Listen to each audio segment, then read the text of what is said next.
Ya continuaremos con ese tema, pero hoy es martes y recibimos al economista Germán D'Agosto para que nos cuente en este caso sobre pobreza infantil. Se ha debatido mucho en las últimas horas. ¿Cómo estás, Germán? ¿Cómo andas, Juli? Muy bien, muy contenta. Así es. El jueves pasado discutimos sobre el dato vinculado a la publicación que hizo el INE sobre la pobreza semestral. Y habíamos dicho que de alguna manera no están publicando explícitamente las desagregaciones por tramos etarios, por geografía o por otro tipo de criterios que a veces se utilizan.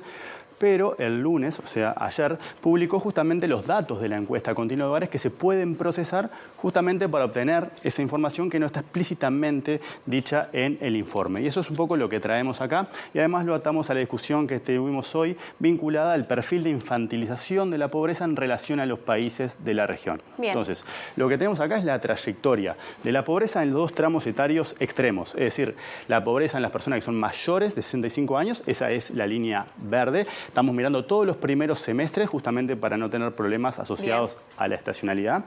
Y eso tiene que ver también con la diferencia o la brecha que tenemos en torno a la pobreza en los menores de 6 años. ¿Sí? Naturalmente, esto está sujeto a errores de medición, hay rangos en los cuales se mueven estos datos, pero de alguna manera esto es lo mejor que podemos decir con un 95% de confianza desde el punto de vista estadístico. Y tenemos básicamente que la pobreza en menores de 6 años anda en torno de 21% y la pobreza en mayores de 5 anda en torno del 2%. Es decir, son las brechas estructurales que hemos repasado y simplemente estamos actualizando a la luz de los datos del primer semestre. ¿Sí? ¿Esto pica tanto en todos los semestres?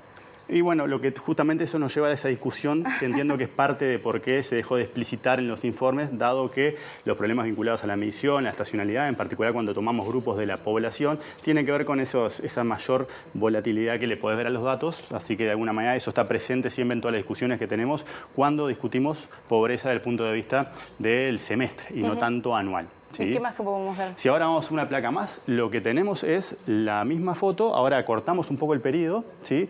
Ahí tenemos los tramos etarios, cada grupito es un tramo etario, ¿sí? Incorporamos lo de 6 a 11 años y de 12 a 17 años, y cada barrita es un año. Arrancamos en 2019, como en nivel prepandemia, 2020 la segunda barrita de cada uno de estos grupos y así hasta el final. La última es la que analizamos recién, ¿sí? Simplemente acá estamos viendo como la foto, y en la placa anterior vimos como la película. Ese 21% es esa barra blanca que ves ahí. Bien. Y ese 2% es aquella que está ahí. Simplemente acá le estamos agregando, de alguna manera, los dos grupos que también forman parte de lo que nos interesa abordar, que tiene que ver con la incidencia de la pobreza en menores. ¿Sí? Si te fijas, el promedio del primer semestre es 19%, tanto para los menores o las personas que están entre 6 a 11, como de 12 a 17. Es decir, tenemos un perfil infantilizado de la pobreza y eso es un dato que simplemente confirmamos semestre a semestre o año a año. ¿Sí? Y varía menos también de 12 a 17, digamos, es en la que menos varía. Ahí tenés también ese tipo de cuestiones vinculadas a los problemas inherentes a la medición. ¿Sí? Si ahora vamos una placa más, lo que vamos a ver tiene que ver con los datos de la región. Estos son datos de CEPAL y acá tenemos dos cosas. En verde está la pobreza, ¿sí? Para el total de la población. Y en blanco tenemos la pobreza para las personas de 0 a 17 años. ¿Sí? Para Uruguay el dato verde es 5% y el dato blanco es 10%. Es decir, son menores que los que se desprenden del INE porque acá estamos considerando una línea de pobreza que es la que considera CEPAL para ser comparables y esa línea de pobreza es menos exigente. Por ende, nos da la mitad de la pobreza que tenemos cuando lo medimos a nivel nacional. Pero a nivel nacional no podríamos hacer esta comparación. Entonces, lo que podemos hacer en esta foto es que Uruguay tiene la pobreza total y la pobreza en menores más baja de la región. ¿Sí? Eso por un lado. Pero es distinto hablar de infantilización de la pobreza, que es lo que vamos a ver si pasamos a la siguiente placa. La infantilización de la pobreza es lo que a nosotros nos deja peor en la región. Viste que cambiamos de posición, pasamos del puesto más privilegiado al puesto menos privilegiado sobre la misma muestra de países. ¿Sí? ¿Por qué? Porque acá lo que estamos viendo es dentro del universo de personas pobres, qué tan sobre representado están los menores, que es distinto a mirar la tasa de pobreza solamente de cada grupo etario. Acá estamos mirando cuál es la incidencia de la pobreza en menores sobre la pobreza total, o de alguna manera, qué tan sobre representados están los menores de edad en la pobreza en nuestro país, y eso es lo que nos da esa brecha, que es lo que estamos estamos viendo ahí, S2 surge de considerar el 5 y el 10% de la CEPAL. Es decir, tomamos la pobreza en menores y la hacemos dividido, si querés, o la dividimos sobre la pobreza total, y ese es el ratio o la brecha que nos da justamente cuando consideramos la incidencia de la pobreza en menores de 7 años frente a la población total. Es decir, somos el país con menor pobreza y con menor pobreza en menores de Latinoamérica, pero somos el país que tiene el perfil más infantilizado de la pobreza, que quiere decir que dentro del universo de personas pobres, los menores de edad están sobrerepresentados, en particular las personas que tienen de 0 a 6 años. Y esta, de alguna manera, también para atarlo con otras columnas que hemos visto, esto también es una discusión en torno a la libertad. Es una discusión en torno a la justicia, es una discusión en torno a la equidad, pero también lo es en torno a justamente la libertad. Porque el otro día abordamos la concepción libertaria de la justicia cuando abordamos a Javier Milei, ¿sí?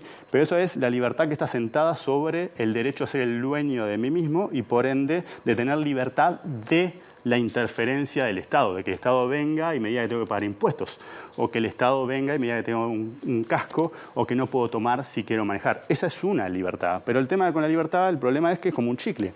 ¿Cuál es la libertad que más te gusta, Julieta? Porque tenemos libertad negativa, la libertad de la interferencia, que es la que abordamos hoy día, pero cuando estamos en este plano, lo que nos importa es el concepto que está en el otro lado, que es la libertad positiva, la libertad para que las personas tengan un mínimo de injerencia sobre su destino por fuera de cualquier tipo de contingencia que es ajena a su dominio, dónde nació, qué ventajas socioeconómicas capitalizó, cuánto cariño recibió de la familia, ¿sí? Y naturalmente esos dos conceptos se repelen, porque nosotros como parte del pacto social estamos dispuestos a perder un poco de libertad en el sentido negativo, la libertad de la no interferencia, es decir, la libertad de que el Estado me cobre impuestos, porque entendemos que es valioso, ¿sí? Y valoramos que alguien tenga un poco más de libertad positiva. ¿Para qué?